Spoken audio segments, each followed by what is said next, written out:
Adishakti divine foundation ने दिल्ली में एक दिवसीय अंतर्राष्ट्रीय ज्योतिष सम्मेलन का आयोजन किया।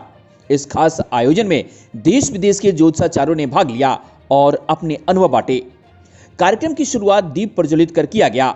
इस मौके पर आदिशक्ति डिवाइन फाउंडेशन के राष्ट्रीय अध्यक्ष मनीष खंडेलवाल ने अतिथियों का स्वागत करते हुए ज्योतिष की महत्ता पर खास चर्चा की। सबसे पहले हमारी संस्था द्वारा वस्त्र बैंक बनाया गया था और उस वस्त्र बैंक की शुरुआत जब करी थी तब हमने कभी सोचा नहीं था कि हम कुछ और कार्य करेंगे। वस्त्र बैंक का कार्य जो था हमारा जरूरतमंद लोगों तक कपड़े पहुंचाना था, वहां से शुरुआत करी थी। उसके बाद हम लोगों ने बहुत सारे प्रोजेक्ट्स पकड़े। गरीब बच्चों की शिक्षा का हमने कार्य पकड़ा, महिलाओं की सहायता के लिए लीगल कंसल्टेंसी प्रोवाइड कराई। 16 फरवरी हमारा अंतिम प्रोग्राम था कोरोना से पहले, दिल्ली हाट पीतमपुरा। वहाँ पे बलदेव जी भी मौजूद थे, स्वामी जी भी मौजूद थे, बहुत जो पुराने सदस्य सभी मौजूद थे। कुछ यहाँ पे ऐसे हमारे मित्रगण हैं जो शायद हमारी संस्था से आज पहली बार जुड़े हैं। उस कार्यक्रम में हमने 150 बच्चों को स्टडी मटेरियल डिस्ट्रीब्यूट करा था। 200 ज्योतिषाचार्य थे और 150 बच्चा था वहाँ पे। इस मौके पर ज्योतिषाचार्य ने जहां ज्योतिष पर खास चर्चा की, वहीं आदिशक्ति डिवाइन फाउंडेशन के द्वारा समाज में किए जा रहे कार्यों की प्रशंसा की। मुख्य अतिथि के रूप में मौजूद आचार्य विक्रमादित्य ने कहा कि ऐसी संस्थाओं की आज जरूरत है। ये बड़ा अच्छा है कि जिस प्रकार से सब लोगों ने मिलकर प्रयास कर रहे हैं ज्योतिष को जनमानस तक, घर घर तक पहुंचाने का, उसका लाभ घर घर तक पहुंचाने का प्रयास किया जा रहा है। हर व्यक्ति जब तक ये प्रयास नहीं करेगा, हर संस्था जब तक ये प्रयास नहीं करेगी, तब तक वास्तविक तौर पर ज्योतिष तो जनमानस के हर व्यक्ति के लाभ का विषय है और आज उसके लिए प्रयास किया जाना चाहिए। तो जिस प्रकार संस्था प्रयास कर रही है बड़ा अच्छा है, स्वागत योग्य है कि जिस प्रकार से जनमानस को अवेयर करने के लिए, जनमानस तक एक बात पहुंचाने के लिए, ज्योतिष का लाभ पहुंचाने के लिए कार्य, ऐसे ही कार्य होने चाहिए जिससे लोगों को अवगत हो सके। सम्मेलनों के माध्यम से क्या होता है कि लोगों को सुनने को मिलता है जी, नहीं तो वैसे क्या होता है कि एक ही व्यक्ति के साथ जुड़े होते हैं। यहाँ बहुत सारे मंच एक मिल जाता है सम्मेलन के अंदर और बहुत सारे लोग अपने अपने ज्ञान को लेके आते हैं और उस सब ज्ञान को और उसकी बहुत आयामों को लोगों को जानने को मिलता है। बड़ा सुंदर है। आदिशक्ति डिवाइन फाउंडेशन समाज के विभिन्न क्षेत्रों में कार्य करती है, जिसकी शुरुआत गरीब बच्चों को कपड़े उपलब्ध कराने से हुई थी और उसके बाद लोग जुड़ते गए और कारवा बनता गया। और ये आदिशक्ति डिवाइन ट्रीट जो है, ये जो फाउंडेशन है, ये फाउंडेशन केवल ज्योतिषियों के लिए नहीं है, ये एक एनजीओ के रूप में काम कर रहा है जो गरीब बच्चों के लिए शिक्षा के माध्यम से और समय समय पर उनके लिए होने वाली ज़रूरतमंद चीज़ों का इंतज़ाम करने के लिए ये एक बीज के रूप में शुरू हुआ और एक अब वृक्ष बन गया है।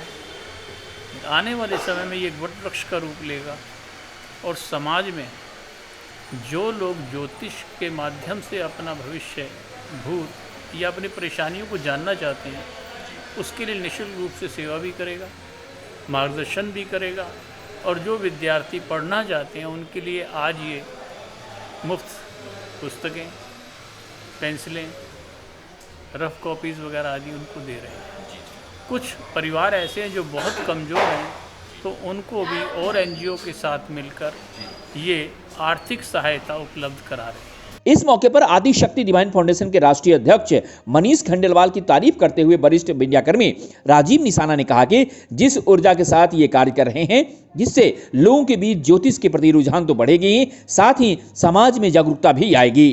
टोकरी के अंदर आम सड़ जाता है, अगर आप उस आम को उसी टोकरी के अंदर रखेंगे तो सारे आम सड़ जाएंगे। आप ये माइंड में बिठा लीजिए, जितने यहाँ लोग आए हैं पॉजिटिव विचारधारा के हैं, सबसे बड़ी बात यह है।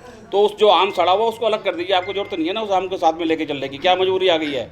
आम बहुत सारे हैं हमारे पास, अब बस आप इकट्ठे पॉजिटिव आमों को इकट्ठे करना है, साफ साफ आमों को इकट्ठा करना हमें, जो टोकरी हम बना रहे हैं। उस टोकरी के माध्यम से, उन लोगों के समूह के माध्यम से हम भारत सरकार के पास मानव संसाधन विकास मंत्रालय में एक अपील भेजें, एक चिट्ठी लिखें, राष्ट्रपति को लिखें, प्रधानमंत्री को लिखें कि भाई हमारे इन विषयों पर चर्चा के लिए रिसर्च सेंटर बनने चाहिए, ताकि कोई भी ज्योतिषाचार्य जाकर के वहाँ पे रिसर्च करे बैठे।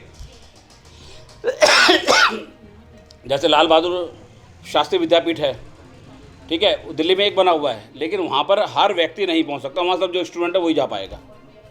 हमें तो एक ओपन मंच ऐसा भारत सरकार बना के दे दे कि कोई भी ज्योतिषाचार्य, चाहे वो पहली दिन अगर उसका इंटरेस्ट है ज्योतिष को जानने का, तो वो वहाँ भी पहुँच जाए।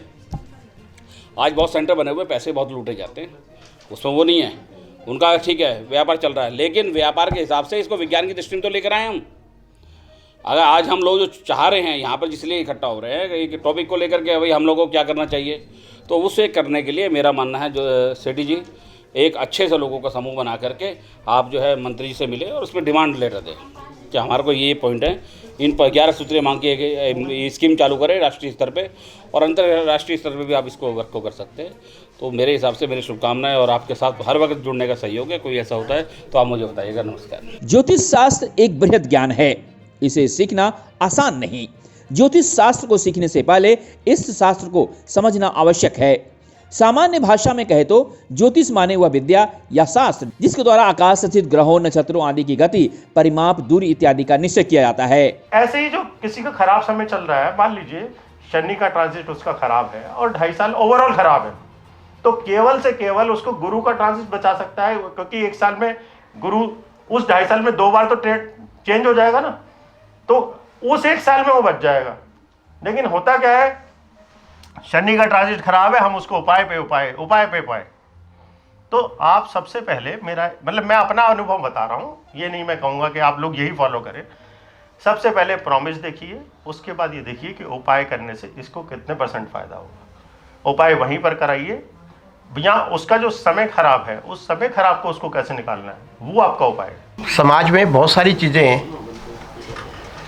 ऐसी होती हैं जिसको लोग पसंद नहीं करते। शुरू में आप कोई भी अच्छा काम शुरू करने लगते हैं तो लोग सबसे पहले उसका मजाक उड़ाते हैं,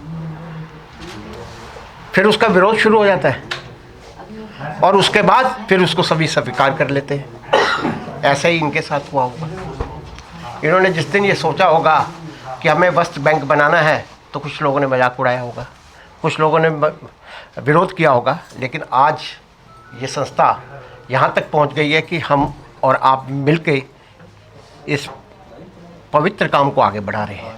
आदिशक्ति डिवाइन फाउंडेशन के राष्ट्रीय अध्यक्ष मनीष खंडेलवाल ने आए सभी अतिथियों का आभार व्यक्त करते हुए कहा कि ज्योतिष मानव जीवन के लिए एक महत्वपूर्ण विषय है।